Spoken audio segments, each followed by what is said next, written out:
everybody. We're with Drew and Jonathan Scott, the handsome, may I say, very handsome twin brothers from the new show, Property Brothers. Please welcome them. Thanks for having us. A little something for you. This is really pretty. Thank you so much. I know you guys thought you were going to walk in. I just want to say, boy, these are really heavy.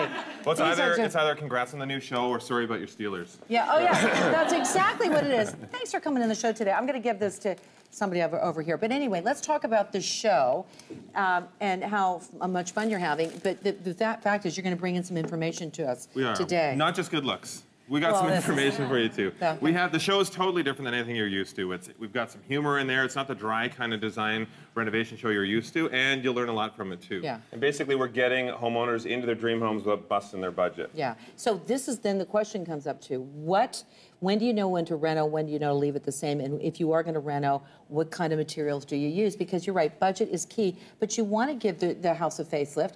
And sometimes you move into a house and there's some damages there. So you have to clean it up a little bit. Yeah, some people get into a renovation, they think, oh, it's a great idea, it's going to be a lot of fun, and they bite off way more than they can chew. Sure. And it's going to end up being something that busts their budget. You want to have inspections done when you're buying a home. We concentrate on fixer-uppers, something that we can turn into a dream home. Yeah. Any of the stuff you're looking at that's cosmetic, when you're looking at flooring, when you're looking at tiles, all the stuff, easy to put in, not a problem. You want to make sure that you're not going to bust your budget on something structural. Well, let's talk about wood flooring, because everybody likes to look. You look at all those wonderful magazines and you go, I want that. But, you know, there's the real deal, there's the not real deal, and there's a big price difference. Huge price difference. And one of the things we get a lot of our families these days wanting to put in is they want to put in something like a laminate because it's a lot more durable. It's not the same old stuff you're used to. It's single board laminate here. Looks very similar to something that you would put in like a bamboo flooring. The finished product. So that's a bamboo flooring? This is a little bit more expensive than a laminate flooring. Yeah. Bamboo, though, is very durable, very strong. A lot of people think they need to spend big bucks on a hardwood, but if you have kids and pets, this is actually way more durable. It'll last longer. You won't have to refinish. I think that's what we have on our floor right now. Exactly. It could be. Is it porcelain? It's porcelain time. Yeah. And actually, we want to do something as well. I want to see if you can even tell the difference yourself. Close your eyes for just 1 second. Which one? All right. Okay, there we Drew go. or Jonathan? Come over this way here. Which one? Come over this way. All right. Now I want you to feel down. I feel like we should be doing pottery or something. Wait a minute. You know what I know about you? Okay, and did you not work in Vegas as an illusionist? Am I going to disappear? Yeah. Am I going to disappear? Okay. I will not saw you in half. Okay. I want you to feel the difference here and tell me what you're feeling right now. What is this? I'm feeling. With your right hand? I'm feeling. I mean, what's your hand feeling, not what you're feeling inside right now. I was going to go into that inner child thing. Which feels more expensive in your opinion? You know what? This feels more expensive. Is that what I'm feeling? Because it's heavier. Okay. Am I wrong? You can open your eyes up. It is actually wrong, but it's a good choice. Okay. But I'm just trying to show you because this is actually a higher-end laminate. This is an engineered hardwood. But, I mean, in the end, they look very similar. Yeah. If you even, like Jonathan did, match these two up to the bamboo hardwood, they look almost the same, but this is a fraction of the cost. So it's the stigma that's attached to an old laminate flooring is not the same these days. A lot more stuff, and these are a lot more impervious to water, too, and some of the products, they're actually completely impervious. And you know what, actually, and for those guys out there, you want to do something special, Valentine's Day is coming up, and nothing says I love you like a little hardwood. So you never know, right? Too cute. Come on, daytime programming. Hey. We already lost our license a couple of weeks ago. We'll move on a little bit more for you. Okay, so now we're going to do tile next, or what are we going to do? Yeah, well, the one other thing I was going to point out here with the engineered stuff is you can get a hand scrape that kind of looks like that barn field. That. Looks like an old rustic barn field, but this is brand new. We actually put this in episode 13. This is the exact flooring we put in. That's cool. Looks beautiful. It's kind of beat up a little bit. Yeah. Okay, now can I ask you this? Wait a minute. Yes. I just thought of a question. If you go with a really thin strip of whether laminate, let's talk about wood. If you're in a cold kind of temperature, what will rise a little bit? Because they say the thinner, the more tight it is together, therefore it won't bubble.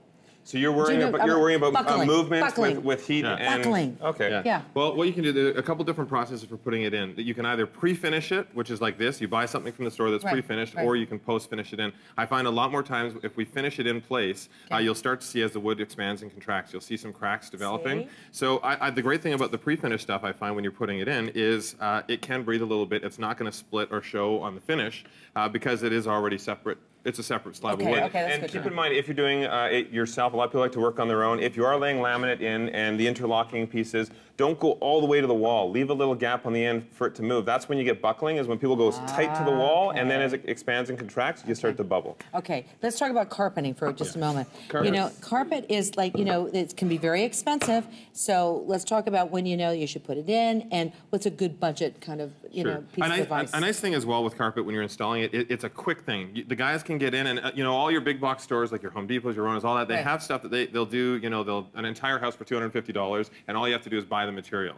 So it comes down, your cost difference is coming on the carpet itself. This is a really inexpensive nylon. This is sort of your basic carpet. You can get something a little mid-grade, maybe like a wool. Yeah. This is really high-end stuff. This stuff is really nice, even comes with a print in it. It's going to last a lot longer, but again, you're probably paying about 3 times the price for it. If you're thinking resale value on the realtor side of things, I suggest going with a flowing floor like a hardwood or a laminate that goes through your whole space. In the bedrooms, if you really want carpet, you want to be comfortable, do that. Otherwise, get some nice area rugs. They can look just like this, and they can add that differentiation between the rooms, between the spaces. Yeah. But you still, if you have nice flowing hardwood through your whole house, it ties everything else together. I know it does. It really does. It's a nice flow to the house. But if you really feel like you've got carpeting already and you are renovating and you go, okay, I just need to, I cannot afford to put that in right now. Would you go with a low-grade carpet first, knowing that in a couple of years you're going to go to hardwood? If you're going into the renovation knowing that you're going to replace, so for example, if you have renters coming in or something like that, I know whenever my renters come out of a place that I'm going to have to replace the carpet if they're long-term rental. Right. So if it's a family and you're living there and you want it to last, then I would pay the little bit extra, get something that's got like a Scotch guard or something on it, and then it'll last longer. What about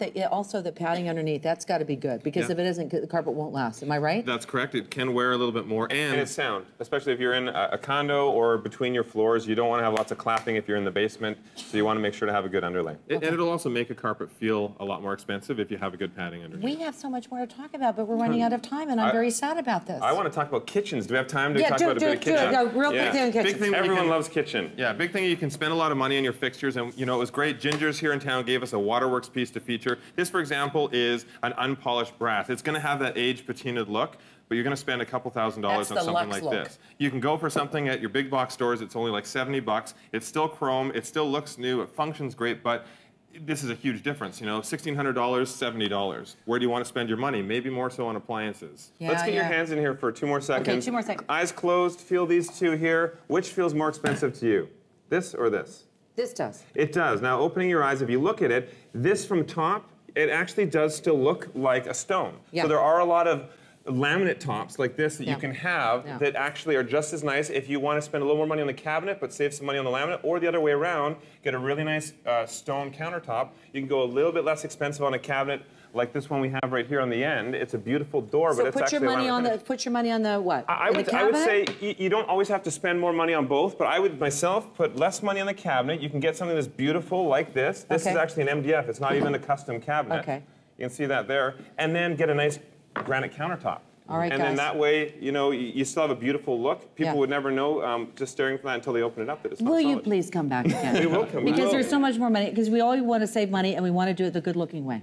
Obviously. Thanks, guys. Thank you so much. Thank you, Drew and Jonathan. Thank you so much. Twin sandwich. Oh, okay. I'll be back after this. The listeners' Greg Electric is coming back. Thank you. That's a good, fast lesson.